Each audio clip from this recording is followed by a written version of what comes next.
نحمده ونصلي على رسوله الكريم أما بعد فأعوذ بالله من الشيطان الرجيم بسم الله الرحمن الرحيم والعصر إن الإنسان لفي خسر إلا الذين آمنوا وعملوا الصالحات وتواصوا بالحق وتواصوا بالصبر صدق اللہ العظیم۔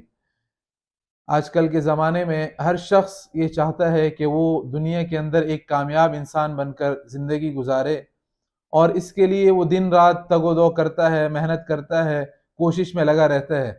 لیکن بہت کم ایسے لوگ ہیں جن کو دنیا کے ساتھ ساتھ اپنی آخرت کی بھی فکر ہوتی ہے، اور وہ اپنی آخرت کے حوالے سے بھی فکر مند رہتے ہیں کہ جہاں میری دنیا اچھی ہو رہی ہے وہیں پر میری آخرت بھی اچھی ہو جائے۔ اللہ رب العزت نے قرآن کریم کے اندر پوری سورت اس بارے میں نازل فرمائی کہ کامیاب انسان کون ہے۔ دنیا کے اندر زندگی گزارنے کے لیے اور کامیاب ہونے کے لیے جو رہنما اصول ہیں، قرآن کریم نے جگہ جگہ پر ان کو بیان فرمایا ہے، اور ایسے لوگوں کا تذکرہ کئی جگہ پر فرمایا اللہ رب العزت نے کہ جو لوگ کامیاب ہیں۔ تو سورۃ العصر کی تلاوت میں نے آپ حضرات کے سامنے کی، اس میں اللہ رب العزت نے کامیاب لوگوں کی 4 علامات بیان فرمائی ہیں، اور اللہ پاک نے قرآن کریم کے اندر زمانے کی قسم کھا کر ارشاد فرمایا کہ والعصر، اس زمانے کی قسم کہ ان الانسان لفی خسر، یقیناً سارے کے سارے انسان وہ گھاٹے میں ہیں، خسارے میں ہیں۔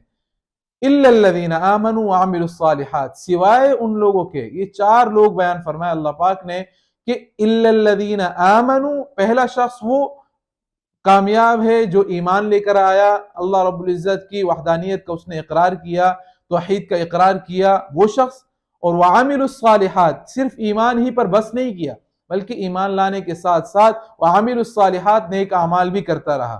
اور نیک اعمال کے اندر حقوق اللہ سب کے سب داخل، حقوق العباد سب کے سب داخل، معاشرت، معیشت، اخلاق، یہ ساری کی ساری چیزیں اعمال صالحہ کے اندر داخل ہیں۔ تو معلوم یہ ہوا کہ اگر ایمان لے کر آئے گا تو نیرا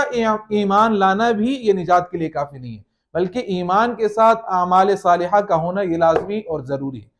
تیسری چیز فرمایا، ایمان لایا، ایمان لانے کے بعد پھر اعمال صالحہ کیا، پھر تیسری چیز کیا، وتواصوا بالحق، آپس میں ایک دوسرے کو نصیحت کی، اچھی بات کی نصیحت کی۔ تو نصیحت کرنا، ایک دوسرے کو نیکی کی طرف دعوت دینا، ایک دوسرے کو نیکی کی تبلیغ کرنا، نیک کام کی طرف بلانا، برے کام سے روکنا، یہ تیسری صفت بیان فرمائی کہ کامیاب وہ شخص ہوگا، ایمان بھی لے کے آئے گا، اعمال صالحہ بھی کرے گا، اور آپس میں ایک دوسرے کو وہ مسلمان نصیحت بھی اچھی باتوں کی کریں۔ تو اس سے یہ معلوم چلا کہ صرف اپنی ہی فکر کرنا یہ کافی نہیں ہے۔ جیسے کہ بسا اوقات بعض لوگوں کو جب کہا جاتا ہے تو وہ کہتے ہیں کہ بھائی آپ اپنی فکر کریں، آپ نے اپنی خبر میں جانا ہے، میں نے اپنی خبر میں جانا ہے۔ تو یہ حقیقت میں یہ قرآن کریم کے احکامات کی صریح خلاف ورزی ہے کہ انسان جب کسی کو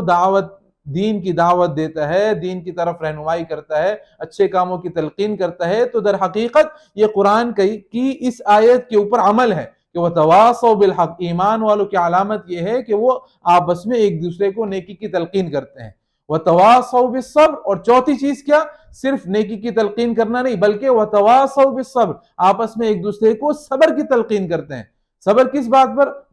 بعض مفسرین اس مقام پر فرماتے ہیں کہ دیکھیں 3 طرح کی صبر کی چیزیں ہیں، صبر کرنے کے مقامات ہیں۔ ایک یہ ہے کہ انسان کے دل میں کوئی ایسی خواہشات پیدا ہو جاتی ہیں، دنیاوی خواہشات پیدا ہو جاتی ہیں، ان خواہشات کے اوپر اس کا دل اس کو ابھارتا ہے، اور وہ کہتا ہے کہ ان خواہشات کی تکمیل کرو، چاہے اس کے لیے تمہیں جائز ناجائز کوئی بھی راستہ اختیار کرنا پڑے۔ ان خواہشات کو روکنا یہ صبر ہے۔ دوسری کہ انسان کو کسی گناہ کی خواہش ہو رہی ہے، اور وہ اس گناہ کی خواہش کے لیے، اس کی تکمیل کے لیے وہ سر تن اور ہر چیز کی بازی لگا دیتا ہے، اور وہ کوشش کرتا ہے کہ میں اپنے اس گناہ کا جو میرے دل کے اندر ایک داعیہ پیدا ہوا ہے، اس کو کرنے کے لیے میں کوئی بھی کام کر گزروں، لیکن میں یہ گناہ کا کام مجھے دلی تسکین اسی وقت حاصل ہوگی جب میں یہ کام کر گزروں گا۔ تو اس گناہ کی خواہش کو دبا دینا، اس کو کچل دینا، یہ بھی صبر ہے۔ اور تیسری یہ ہے کہ جب اللہ تعالیٰ کی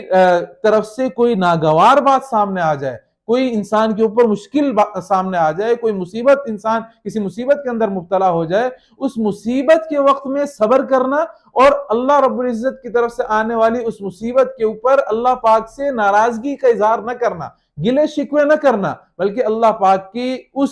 اس آنے والی